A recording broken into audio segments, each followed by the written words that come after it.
Hello and welcome to IB Times UK.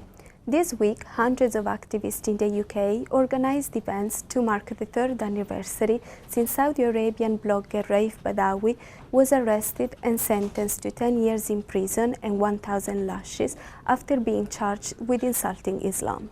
Thousands of people around the world have expressed outrage for the sentence and accused the Saudi kingdom of persecuting Badawi for advocating freedom of speech on his now defunct blog.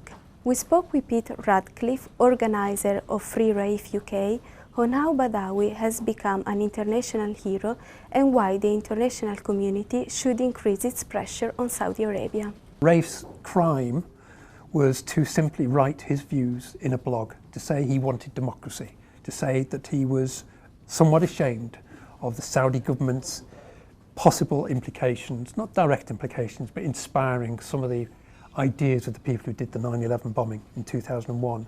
The Saudi regime is one of the most terroristic regimes in the treatment of its own citizens. It was reported only a few weeks ago that already this year they've executed 100 people. That's more than they carried out in the whole of last year. So they've doubled the persecution of their people. But you've had examples of women who've fought back against people who've raped them, and they have been executed and killed.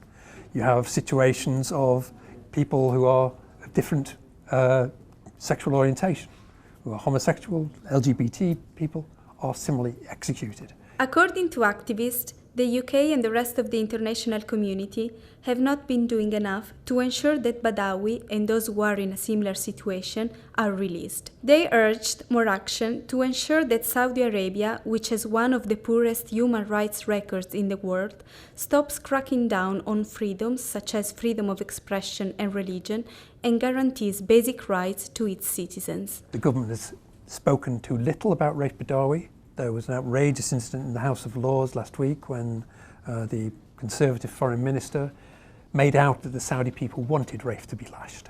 And we don't think that's true at all. So there's huge business connections between British business and Saudi business. We don't think it would take much for the British government and British companies to say, we're not going to tolerate this regime, we're not going to tolerate having business relationships with the regime with a history of torture, of human rights abuse that the Saudi regime has. It's gone on, frankly, too long. If we stand together against Saudi regime, that regime will no longer be able to torture its citizens. Given the situation in the Middle East with ISIS and the other terrorist organisations, it's hypocritical of us to criticise ISIS whilst ignoring the organisation, the nation, which has inspired those groups. You know, a beheading, whether it be in Syria or whether it is in Riyadh, is equally intolerably bad.